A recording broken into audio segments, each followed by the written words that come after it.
On April 14th, 1912, the RMS Titanic struck an iceberg on her maiden voyage. She sank 2 hours and 40 minutes later on April 15th. Since then, she has captivated us all, generation after generation, but why? Why does this 100-plus-year-old ship captivate us? Why did it seem like she had a life of her own that was cruelly snatched away before she could live it? Why are we still drawn to her? Why has she not been forgotten? In part, I think it's because the disaster is seen as a glorious one, of duty to the last and valor to the very end, of stories of great tragedy and partings, of lovers refusing to leave each other to the very end, and of impossible reunions. The sheer amount of stories that played out on her that night almost makes it seem unreal that it all could have happened on one ship in less than 3 hours. There were valiant acts of heroism, the legacy of which still live on today, kidnappings and panic. All the while, several ships came daringly dashing into the same ice field that doomed the Titanic to try and save the liner's passengers, while what seemed to be a cruel act of God was playing out. Many of her stories have been told over and over again, but many more have not. While the Titanic has not been forgotten, some of her stories have been. So today, the anniversary of the sinking of the Titanic, we will be taking a peek into the windows of the ship and across her decks at some of the little remembered moments from that night, the little pieces that slipped through the cracks of the Titanic story, of people you don't hear about, where they were, what they saw, and in some cases, how they died. These accounts can all be found in the book On a Sea of Glass and A Night to Remember, and we are going to start with that fateful collision at 11:40 p.m. on April 14th, 1912. I've covered a lot of ship stories, famous and obscure, on this channel, but I've never done a video about the Titanic, and it seems like the perfect time to do so. So these are a few of the forgotten stories that played out on the Titanic 112 years ago today. I will be telling you the stories of some of the people who were there that are often overlooked, synced up with looks at what some of the more well-known individuals were doing at the same time.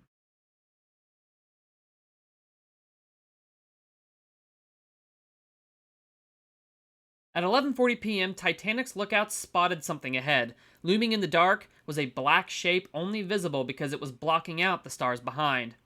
As the infamous words, "Iceberg right ahead!" were shouted out, over 2,000 other stories were playing out at that exact moment across the ship. For 30 seconds, her lookouts and officers on duty watched as she drew nearer to the berg, but it looked like she would get out of the way quick enough. But then Titanic grazed alongside the iceberg. As Titanic plowed alongside the iceberg, George Reeves was exiting a bathroom on A deck and felt a slight shudder run through the ship, enough to lightly rattle a glass on a table. Some said it was like a grinding sound coming from deep inside Titanic. "Isn't it funny? We're landing," one tired passenger thought. Meanwhile, others felt a more noticeable shake. Night baker Walter Belford had just finished making rolls for the next day and set them down, only for them to be knocked from the counter and fall crashing to the floor when the shake went through the ship. Other passengers across Titanic all had various other reactions, and some felt the slight shake, and others felt a more pronounced violent rattle instead. First-class passengers Edwin and Susan Kimball both heard a scraping sound, and then all of a sudden ice came pouring in through their open porthole. Dr. Washington Dodge and his wife Ruth were both jarred awake as well. Ruth thought the jolt was like the one she'd felt at the beginning of the San Francisco earthquake. While their son slept through it, the two parents were immediately awake due to the shaking, perhaps because they lived in San Francisco and were prone to being alert for shaking in the middle of the night. Gladys Sherry and Lucy Martha were both jolted awake by what they said sounded like an awful bang. Meanwhile, down deeper inside the ship, third-class passenger Eugene Daly had just fallen asleep after chatting with his cabin mate about what they hoped they could achieve in America when a sound like thunder jolted him awake. He rushed outside, all but running into a steward, who assured him nothing was wrong. He returned to his cabin shortly afterward. Another passenger named Imanita Shelley and her mother were startled out of their dreams by a dreadful sensation, and it caused the stopping of the engines. Meanwhile, for Seaman Walter Bryce, who was relaxing near the seaman's mess on C deck, the shake was only like a vibration under his feet. far from the violent crash like thunder or intense shake that toppled people from their bunks. Steward Walter Nicholas also described the collision as a vibration that awoke him. He recalled later, after the collision, some of the other stewards didn't want to get up and see what happened. However, unable to contain his curiosity, he put on his coat and went out to have a look at what was happening. He said it was all black outside and that he couldn't see anything save for ice scattered on the deck. In an ominous moment with hindsight, he never saw the berg, only what it left. He and the few others who had come up for a look went back down the same crew working staircase they'd come up. No one believed anything was wrong, and he and the others were glad to be back in their quarters and out of the bitter cold. Everybody believed in her, Nicholas later said, attesting to the crew's confidence in Titanic. He and some of the others did stay awake talking about what had happened. They had no idea that, further forward, water was already rising, that the passenger baggage area on G-deck was flooding, and that some of the other stewards were hearing from firemen that the watertight doors were closed. William Ward, a mess steward, also felt the collision and opened his porthole to have a look outside, and the blast of air was so cold he immediately closed it and climbed back into his warm bed.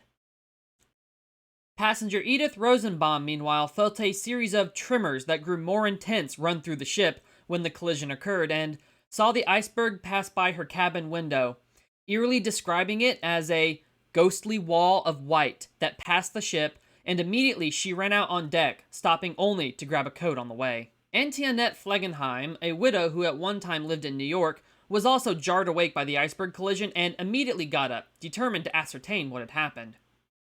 The clock struck 11:41, and the iceberg passed by the Titanic. Many passengers began wandering around asking what was happening. Some kicked some of the ice that had spilled on deck. "Come and amuse yourself," they called, and others even took some pieces as souvenirs. Some saw the iceberg, but most dismissed any notion of danger, and others assumed things like Titanic had thrown a propeller blade as the explanation for the shudder that had shaken the ship. "Why have we stopped?" Lawrence Beasley asked a steward as he stepped out of his room. The steward answered that he assumed it wasn't anything much. Other passengers were asking questions and receiving various answers. "There's talk of an iceberg, ma'am, and they have stopped not to run over it," Steward Bishop explained to Miss Arthur Ryerson. "We've struck an iceberg, a big one, but there's no danger. An officer told me so," Harvey Collier's wife said to him when he asked her guest what was going on.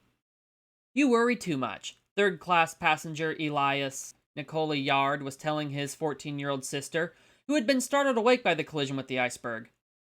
The two children were traveling without their parents. However, little did any of them know, the iceberg had torn open 6 watertight compartments. Titanic could float with 4 flooded, but not 5. From that moment, no matter what anyone did, no matter how they sliced the numbers, the answer was always the same. Thomas Andrews, the builder of the Titanic, would tell her captain she would sink, and he only would give her an hour or so. Titanic, a small speck of light compared to the oceans she was steaming over, was alone in the North Atlantic Ocean, and she was dying.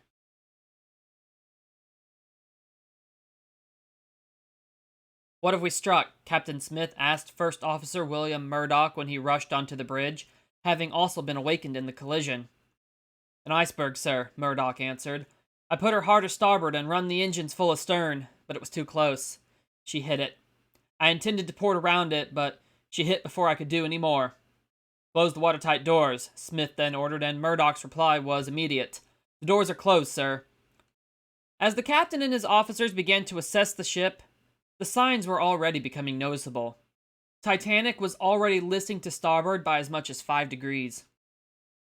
A few minutes after the collision, Dr. Dodge went up on deck to see what was going on.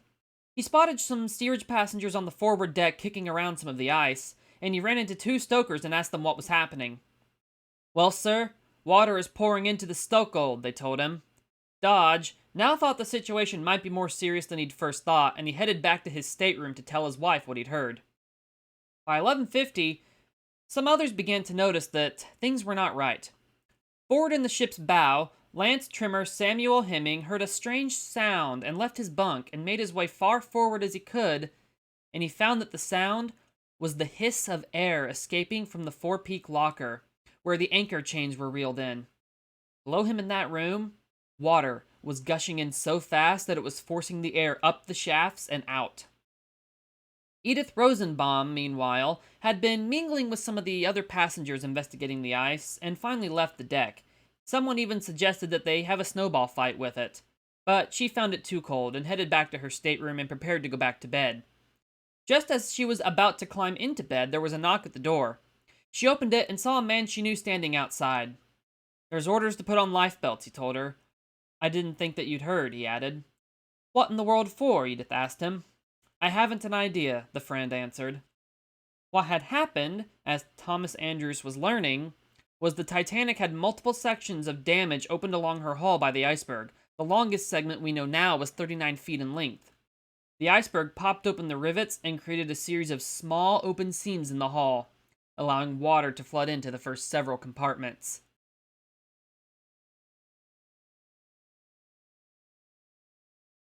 The situation, however, was still not clear to anyone. Not fully. Not yet. Now, to give a little context on what else was happening on the ship at this time, shortly after 12 that morning, Thomas Andrews met with Captain Smith. Andrews had just come up from inspecting the mailroom and informed the captain that at least 3 compartments were already flooding. The two men then separated and Andrews continued his inspection while Smith went back to the bridge. Passengers who saw Smith said his face was very serious and very grave. Around this time, Edith Rosenbaum wondered about her trunk of Paris fashion she had stored down in the holds. "If the Titanic sinks, will they transfer the luggage?" she said. "Miss," her bedroom steward, Robert Wareham, replied solemnly, "if I were you, I'd go back to your room and kiss your lovely things goodbye." "Then you think this boat is going to sink, Wareham?" she asked. "No one thinks anything at a time like this. We can only hope and pray," was Robert's answer. Robert Wareham would not survive the night. Thomas Andrews, meanwhile, was finding ever more alarming sights and signs as his inspection continued. There was no one on board who knew the Titanic as well as he did. As Walter Lord described him in his book A Night to Remember, if anybody could figure out the situation, here was the man. However, Andrews must have found that this was a situation where he could not help the beautiful girl that he had designed, his pride and joy, the ship he had been seeking out any lingering imperfections on only hours prior. The situation unfolding deep within her must have been both somber, terrifying, and disturbing to put together. As the realization slowly set in on just how seriously damaged Titanic was and what the reality of it meant, Andrews met up with Smith again and gave his report. The first 5 compartments were flooded uncontrollably, and he had seen water slowly flooding into the 6th compartment as well. The pumps were keeping the water down in that room, but in the first 5 compartments it was completely uncontrollable. We'll never know exactly what they said in that meeting, as both men would die that night, but they both came to the same conclusion. As I said earlier, no matter how you looked at it, no matter how you sliced the numbers, the Titanic would fill so much in the bow that the weight of the water would pull her down by the head, low enough that the water would spill over the tops of the forward 5 watertight compartments and into the next, and next, back and back as she got lower, with no way to stop it. The process could be slowed, but not stopped. As it is famously said in James Cameron's 1997 movie, and A Night to Remember in 1958, it was a mathematical certainty. Titanic was going to sink, and Andrews now gave her an hour to an hour and a half until she would likely capsize and founder. I can't imagine the weight on Smith as he heard that, or what had to have been going through Andrews' mind at the same time, but the captain at once ordered the boats to be made ready and launched, and it was time to get as many people off the Titanic as they could while they had time. He then immediately left and went to the Marconi wireless room and told Jack John Phillips and Harold Bride to send out a call for assistance, something they'd been told earlier in the night to be ready to do at a moment's notice.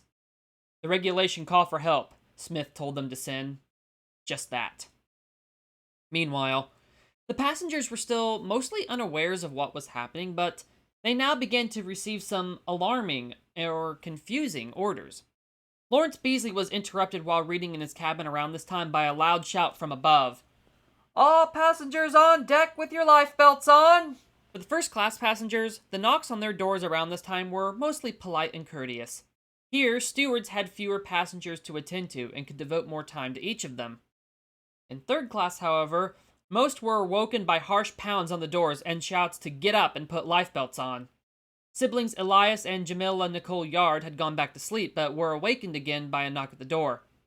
An elderly man who had taken a fatherly role for the siblings during the voyage, again they were traveling without their parents on this crossing, was at the door. He kindly said, "Come out of your cabin and go to the upper deck. Don't bother about taking your belongings now. You'll get them later."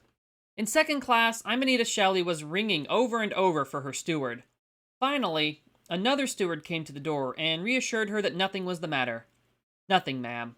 We had a slight collision, but it is all right now, and the orders are for you to return to your beds and rest content," he said, going down the line of rooms to deliver the same message. When Dr. Dodge returned to his stateroom, room A34, he went in and told his wife everything he'd seen on deck. He also noted that the Titanic was still stationary. The engines were still stopped. Now more convinced something was wrong, he left the room again and found their bedroom steward. The steward told him, "The order has just come down. All passengers need to get into their lifebelts and go on deck."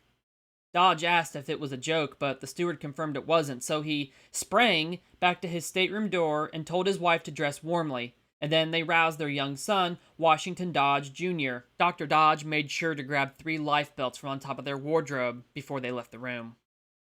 Shortly before 12:15, Steward Nicholas said another steward came into their room with orders to go up on top.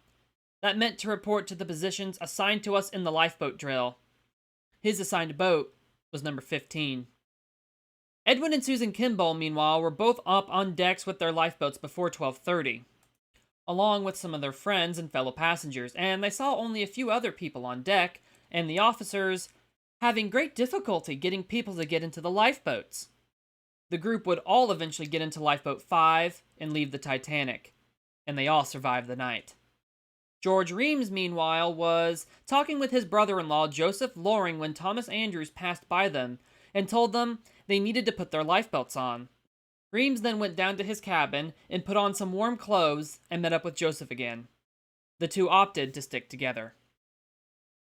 Saloon steward William Ward, meanwhile, had been sent forward with some other stewards to the salon to see if any passengers were lingering there and to bring any lifebelts they found back up. He searched for anyone in the forward first-class section of the ship located on D deck, but found no one.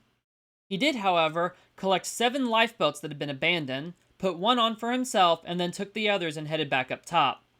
He helped some passengers he happened across properly fasten their own, and then he headed up to inquire about the situation at his assigned boat, number 7. At boat 7, he found things quite orderly in that a lot of the passengers still saw the whole thing only as a kind of joke.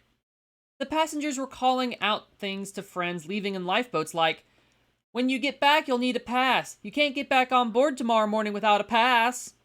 This was also around the time that Benjamin Guggenheim, accompanied by his valet, said to Steward Etches, who noted that they had removed their lifebelts, "We've dressed up in our best and are prepared to go down like gentlemen.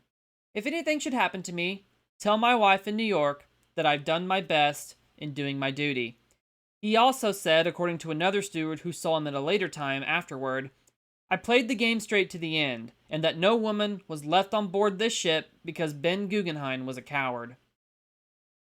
At roughly 12:20, Lucy Martha, also known as the Countess of Roth, and Gladys Sherry, her cousin, were on deck when none other than Captain Smith personally asked them to go put their lifebelts on. They returned to their stateroom but could not find any lifebelts. A passing man and steward helped them eventually find them under the bed. Once the two ladies were dressed, the steward assured them that they had time. They then headed back up on deck. By 12:27, Titanic's distress call was being sent out by her wireless operators, and her officers were all on deck making things ready there. The initial process was slow, though. Getting things moving took a while because most of the crew did not know Titanic was sinking and did not even know the situation was serious. "I'm sure it is just a precaution," many were no doubt thinking. The steam was being released from the ship was also so loud that it meant no one could really hear anything, even when shouting.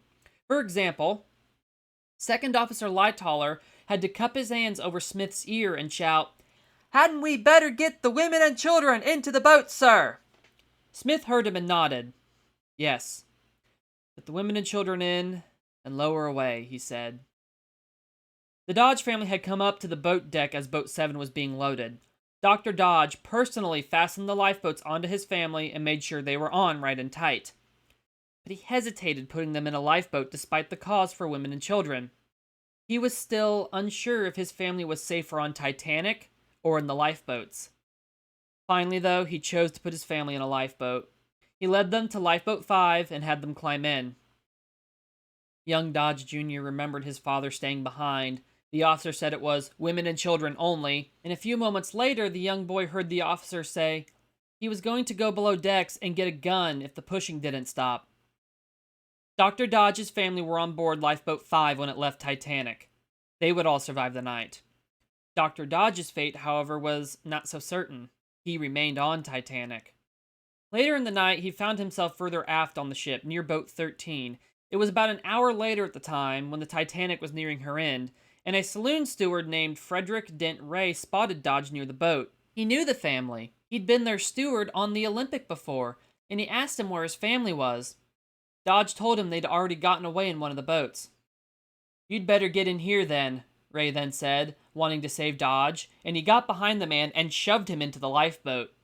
Ray then helped a larger woman into the boat who was crying, "Please don't put me in the boat. I don't want to go in the boat. I've never been in an open boat in my life. Don't let me stay in." "You have to go, and you may as well keep quiet," Ray said in response. This encounter was recreated almost word for word in the film A Night to Remember. Lifeboat 13 left Titanic at 1:43 a.m. loaded with 65 people. Among them was Dr. Dodge.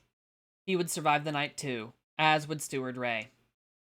At 12:30, another steward burst into Imanita Shelley's room, giving a very different message than the one she'd gotten earlier.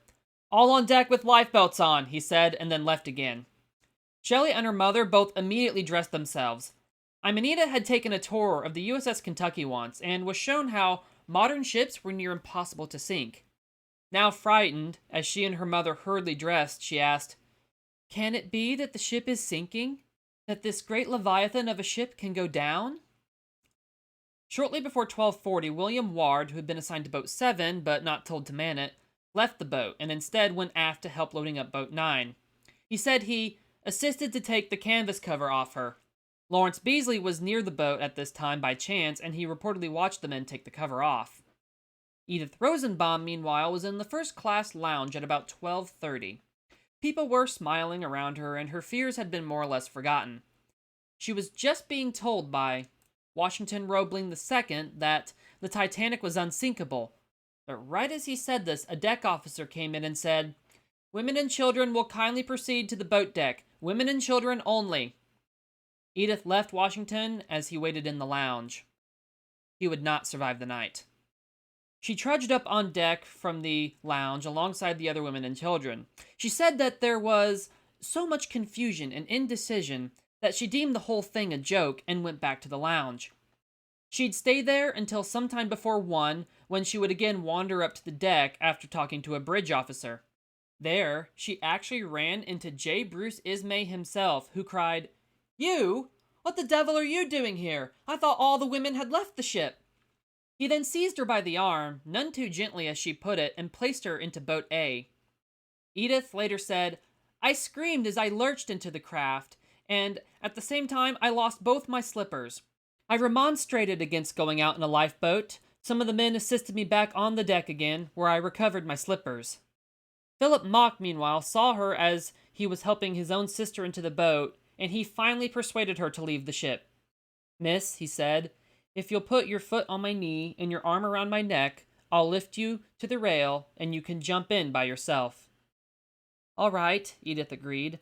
One of the sailors then took her toy pig, which she had gone back to her cabin to collect, refusing to leave her treasured item there, and threw it into the boat. Edith stepped in after it. Mock later escaped on another boat and was saved. Edith would also survive the night, and even visited the set of A Night to Remember years later as it was being filmed, and even met the actress playing her in the movie.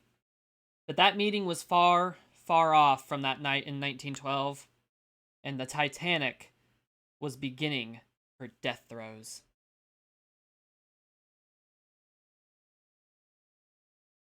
Auntie Annette Flegenheim had been loitering on deck for most of the night until about 1 a.m.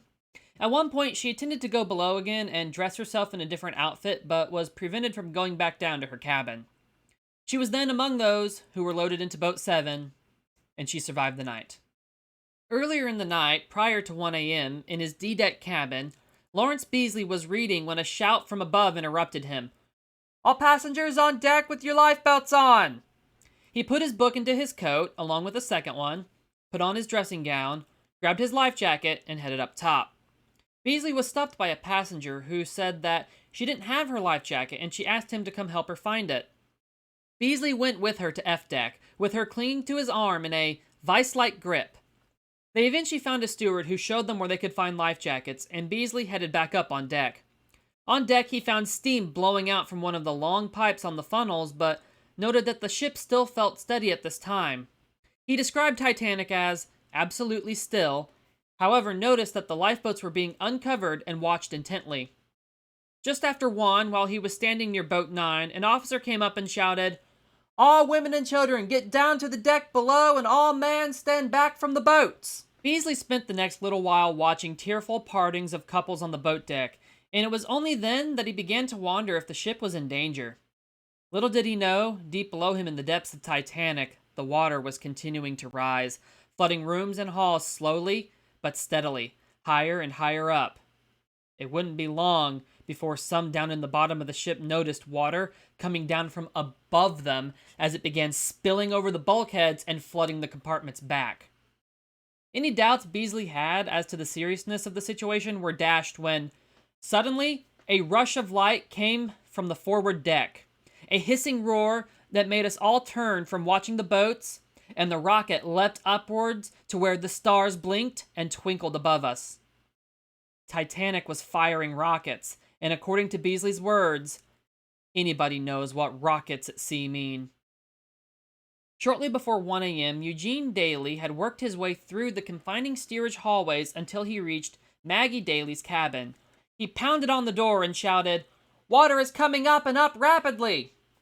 Several other steerage passengers who had cabins forward in the ship had noticed water begin to trickle in even as they were getting dressed following the order to get up and go on deck.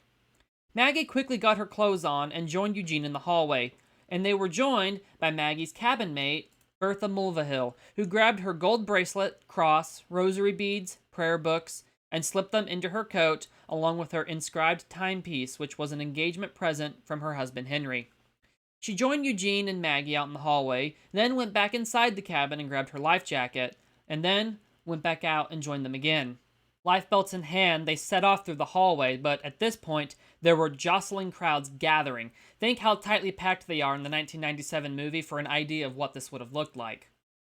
At around 1 a.m., the Countess of Roth and Gladys Sherry were both among those who climbed into boat number 8. They saw Captain Smith again. He asked, "Any more ladies?" They watched as one more lady separated from her husband and boarded boat number 8, along with a little girl as well. She wanted her husband to come, but he backed away from the boat. Smith called out again for women and children 2 more times, but no one came forward, and the boat lowered away. Seaman Thomas Jones was ordered by Smith to row in the direction of the light of another steamer that could be seen on the horizon, unload their passengers there, and return. This never happened, as the Californian was far too distant for this to be possible. Gladys Sherry and Lucy Martha, though, would both survive the night. At the time the boat was lowered, though, Gladys thought she had made a very foolish decision to exchange the warmth and safety of Titanic for a little lifeboat in the middle of the Atlantic Ocean. Lucy Martha would take over the tiller of the lifeboat later in the morning and also help row it towards the Carpathia when it arrived to rescue them. She is remembered as one of the many heroes of that night. She died in 1956 at the age of 77. Between 1 and 1:30, Boat 9 was being swung out. William Ward was still there. Ward and others helped lower the boat until it was level with the boat deck, when he noticed a sailor came along with a bag and threw it in the boat. He claimed he'd been sent by the captain to take charge, but he was firmly ordered out of the boat. Finally, either First Officer Murdoch or Chief Purser McLeroy came over and asked, "Are you all ready?" When he received word that the boat was, he added, "Pass in the women and children that are here into that boat." William Ward was among those who helped load the boat, and they found that there was difficulty in the task. A French lady had fallen and hurt herself as she boarded. It was quite a step down into the bottom of the boat, and in the dark they could not see where they were stepping, he said. And afterward, an old lady made a fuss about boarding. She absolutely refused to get into the boat. She ran back into the companionway. One of the crew members attempted to go after her, but she had already gone downstairs. Boat 9 finally lowered away at 1:30 a.m. with 40 people on it. Titanic would sink 50 minutes later. William Ward was among those on board the lifeboat, and would later be among those who argued against going back for people in the water after the ship sank, saying it would be madness to return. He would survive the night. Sometime between 1:30 and 2, Lawrence Beasley was above the starboard boat deck when he heard someone shout, "Any more ladies?" from below. Looking down, he saw boat 13 coming level with the rail of B deck, loaded nearly full to its capacity.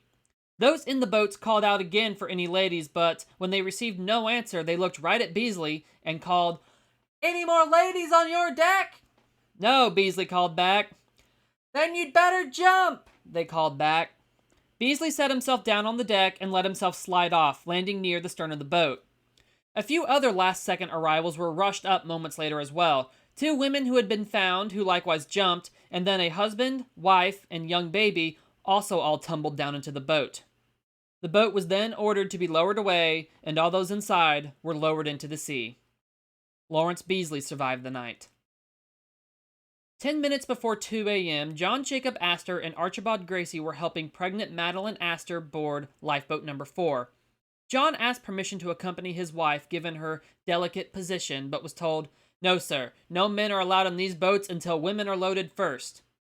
Elias and Jamila Nicole Yard were right behind them. They had managed to find their way up onto the boat deck and were frightened beyond belief. They saw the Astors say goodbye, and then it seems that John Jacob Astor himself was the one who spotted and helped Elias and Jamila into the lifeboat. The siblings were both placed into the boat, and they would survive the night. A little bit earlier, just after 1:30, a steward entered the first-class smoking room to see if any passengers were still there, and he saw a man standing by the fireplace, his arms folded, and he was silent as he stared up at a painting. It was Thomas Andrews. He was lost in thought, likely contemplating everything as the reality hit him. He didn't even react when the steward asked him, "Aren't you going to have a try for it, Mr. Andrews?" The steward left when Andrews didn't answer him. Unlike many of the films, which last show Andrews in this room before the ship sinks, in reality he did not stay there until the end. He was last seen on deck helping to the very end when the Titanic took her sudden plunge down. He was never seen again after that, though. Captain Smith likewise vanished around the same time, along with Officer Murdoch and Wilde. Some say they saw Smith and Andrews leap into the sea, and others said they saw Murdoch get washed off the deck. None of them survived. When Boat 11 left Titanic at 1:35, Walter Bryce was among the crew on board and manning the boat. He'd helped swing her out and then load her with passengers. He would survive the night. On the aft end of the starboard boat deck, steward Walter Nicholas was standing with a few other crew members, waiting for orders. He saw the officer nearby had a revolver in his hand, another ominous sign, but to him everything still seemed calm. "We didn't know even then that anything was seriously the matter," Nicholas said. However, it wasn't long after that Titanic suddenly began to list alarmingly onto her port side. Yet when Boat 15 was lowered, Nicholas said, "None of us had any idea that the Titanic would sink." They were still confident in her, and they'd heard a rumor that Olympic was speeding towards them to help. This was true, but Titanic's sister was hundreds of miles away from her dying sibling. Once Boat 15 was away from the Titanic, Nicholas had to have realized the truth, though. He would have seen just how far down by the head Titanic was by this time. He said he could see the starboard propeller beginning to stick out of the water. He would survive the night. Eugene and Maggie Daly and Bertha Mulvihill reached the boat deck after Boat 13 was away from the ship. Eugene had ended up in a fight for a life jacket down on Scotland Road. After asking a man for one, his was on but under his coat, and he was asking one for Maggie. But the man calmed down once he realized they wanted it for the lady. Eugene then tried to lead them up, but we were all held down in steerage. which seemed to be a lifetime. Finally, the three reached the boat deck but saw no boats were going away on the starboard side. They were told a boat was being filled on A deck, and Eugene rushed to get Maggie and Bertha there. They made it, and he got them in, and then climbed in as well. An officer tried to order him back onto the Titanic, but Daly later said, "The officer called on me to go back, but I got in. Life was sweet to me, and I wanted to save myself. They told me to get out, but I didn't stir.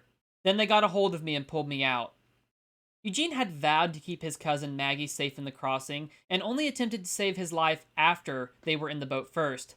Maggie later said, "I would never have been saved but for Eugene. He fought very hard for our lives." They were also in boat 15, and Bertha said that Titanic was going down slowly yet surely. I had marked in my mind's eye 2 portholes on the vessel. I watched the water come to them, pass them, and swallow them up from sight. I was fascinated. Walter Nicholas, Maggie Daly, and Bertha Mulvihill would all survive the night in boat 15. Shortly before 1:45 a.m., Imanita Shelley and her mother were still on the Titanic. They were up on deck by now, near lifeboat 10, when a steward suddenly ran to them. "Young lady," he said, "for God's sake, get into this lifeboat they are ready to launch. It's the last one on board, all the rest are launched, and you must not take chances." The Strauss couple themselves were with them, and they helped Shelley to the edge of the deck as a crewman helped her mother into the boat. Shelley, however, would have to jump. She said a goodbye to the Strauss couple and leapt across the gap into the lifeboat. Miss Strauss smiled and waved to her. Imanita said it was a serene moment amid the turmoil of Titanic sinking. Ida Strauss was not trying to get away and doing all to help the rest of us escape in comfort. Of course, Miss Strauss had refused to leave her husband earlier in the night when he had tried to get her into boat 8, but she refused to go, famously saying to him, "We have been living together for many years. Where you go, I go." Mr. and Mrs. Strauss both died in the sinking. Isidore's body was later recovered by the C.S. Mackley Bannet. Ida would never be found after the Titanic sank. They were last seen on deck, arm in arm, and Ida reportedly said, "I will not be separated from my husband. As we have lived, so we will die together." Witnesses said the scene was a most remarkable exhibition of love and devotion. Imanita Shelley and her mother, however, survived the night. It was around this time that Captain Smith again visited wireless operators John Phillips and Harold Bride. She would not last very long, Smith said to them. The engine rooms were taking water, and that the dynamos might not last much longer.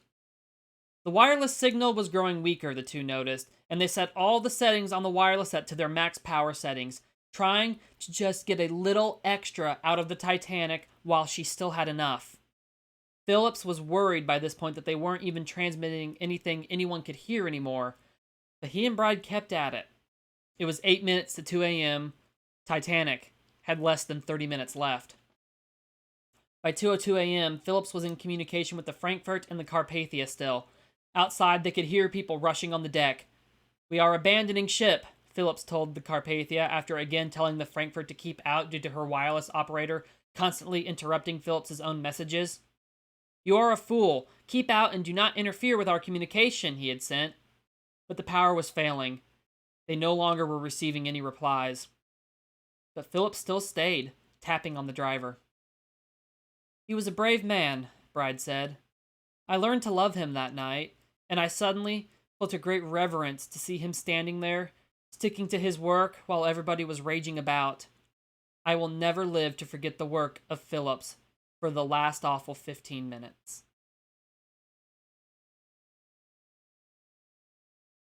At around 2:15, the Titanic, which had been settling slowly, suddenly righted herself onto an even keel. A lucky escape, as most ships tend to fully roll over eventually, but Titanic managed to keep herself upright to the very end, and took a sudden plunge down. It was so sudden that it caused a huge wave of water to wash up the ship's starboard deck, sweeping away many of the well-known people on the ship. This is around the time that many individuals such as Murdoch were last seen. Samuel Hemming was on deck around this time, and he was the last person we know of to have seen 6th Officer Moody trying to launch Collapsible A. Hemming would later be pulled from the water after the ship sank, described as being in a very bad way, but he would survive the night and make a full recovery. George Reams, meanwhile, along with Joseph Loring, were on deck when the Titanic took a nosedive, as Reams described. Just before this, Loring said to Reams, "George, if you survive, look after my babies. If I live, you will not have to worry about Mary." Loring wanted to head aft as chaos was breaking out among the passengers around them, but Reams told him it would mean death. Loring insisted, saying he couldn't swim well enough to stay where they were. Having no choice, the brother-in-laws parted ways, and Reams leapt off the Titanic. He never saw Joseph again. He would be among those who struggled in the water, and he would call it, the cries were of atrociously grim, mysterious, supernatural kind. He would survive the night aboard Collapsible A. When the Titanic suddenly began to plunge, Eugene Daly was still on board. He'd given some personal possessions to another woman boarding a boat earlier in the night, begging she pass them to his family if he didn't make it, and that if he did, he would seek her out. When the ship plunged, he went suddenly from standing on the deck above the water to being knee-deep, then waist-deep in the freezing 28-degree water. Daly said people were rushing around as the waves washed up the ship as she went down. Finally, he jumped overboard and fell among the mass of people in the water. "Everything I touched seemed to be woman's hair," he later said. "Children crying, women screaming, and their hair in my face.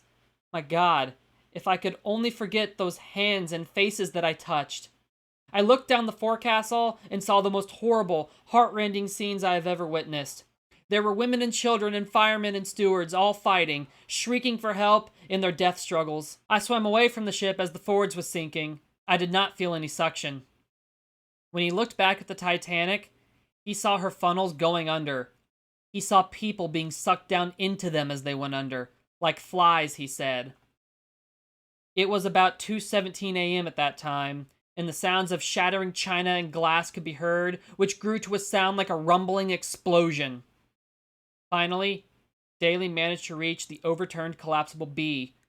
There was only enough room amid the crowd already on board for him to pull himself halfway out of the water.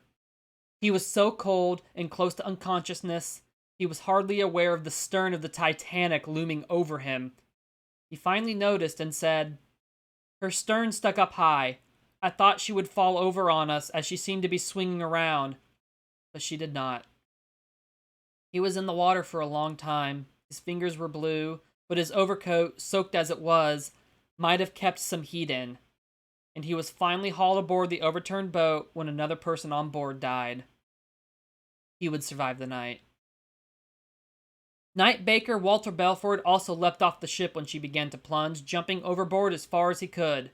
He cannonballed into the ocean in a sitting position. He would survive the night as well. According to a night to remember, whenever he remembered the stabbing cold of the water, described like 1,000 knives stabbing you all over your body by another survivor, and the same way in the 1997 movie, he always sucked in his breath. Meanwhile, Titanic was dying. Her bow was going down and her stern was rising. Lawrence Beasley later described the sight as Titanic revolving apparently around a center of gravity just astern of amidships. Second Officer Lightoller dived into the sea from the roof of the officers' quarters and was sucked down against a vent shaft and pinned there by water rushing in. But a blast of hot air freed him, and he was able to swim away. He would survive the night. Meanwhile, the water was rising on Titanic's decks as she went down, faster and faster. Her lights had dimmed to a dull red as what little power left inside her failed. Then they went out, and Titanic broke in half. Her structure failed, and she tore herself apart into 3 main sections, the bow dropping down, the middle all but disintegrating, and the stern leveling out again for a moment. Then it too rose up, a black shape silhouetted against the stars. Though he did not realize the ship split into 2 main sections, Lawrence Beasley seemed to describe exactly that. It was partially a groan, partially a rattle, and partially a smash, and it was not a sudden roar as an explosion would be. It went on successively for some seconds, possibly 15 to 20. The sight of Titanic's stern rising back up and finally going under was described as Titanic turning her deck away from us, as though to hide from our sight the awful spectacle. Then, with the deadened noise of the bursting of her last few gallant bulkheads, she slid quietly away from us and into the sea. Now, even though the lights had failed by this point, some survivors, as an interesting note, such as Greaser Thomas Ranger, mentioned seeing a few little bulbs still burning in the stern section as the ship went down. There's no consensus on if any lights stayed on, but it is possible that there might have been a last gasp of electricity, as On a Sea of Glass puts it, after the ship broke in half. And it is possible that a few little lights stayed on even as the ship went down. Either way, 2:20 a.m., Titanic was gone.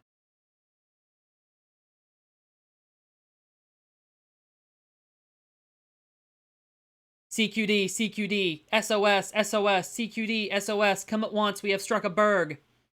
Initially, Carpathia's officers doubted the severity of the situation when wireless operator Harold Cottam reported the coordinates to them. The scene is recreated brilliantly in A Night to Remember, with an agitated Cottam then rushing from the bridge to speak with the captain of the ship, Arthur Henry Rostron. Rostron, upon learning what was happening, immediately ordered his ship to be turned around and asked Cottam if he was sure about the distress signal. He was absolutely certain, and Rostron set course for the Titanic. She was just over 58 miles away, and it would take the Carpathia at least 3.5 hours to reach her. Throughout the night, Rostron gave out a list of orders to cut Carpathia's heating and hot water to give all the extra steam that was possible to the engines, for the doctors to be on standby, for makeshift dormitories to be made ready for survivors, as well as for blankets, ladders, mail sacks, and slings to be ready at the gangway doors for survivors, and hot coffee, cocoa, and food to be made ready as well, along with many more orders.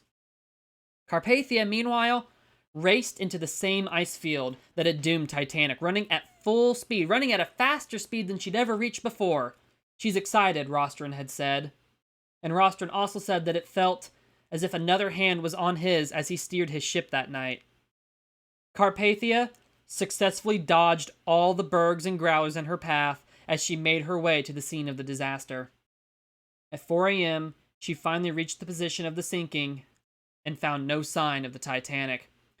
For the next several hours, they located all the lifeboats and collected 705 survivors. By 9 a.m., all the survivors were accounted for, leaving some 1,500 lost. Many other well-known stories from that morning happened around them, such as the Californian finally learning what happened and turning up to help. But everything humanly possible had already been done. Many of the stories from that night became well-known and famous. Others, like the ones we covered in this video, became all but forgotten. And today, on the 112th anniversary of the sinking, let's take a moment to remember the well-known and the forgotten people of that night. I'll save the story of the rescue of Titanic's passengers for another day, however, as in order to tell it properly, it needs its own video. That video will happen one day, but for now, though, those were some few of the many forgotten stories of the RMS Titanic.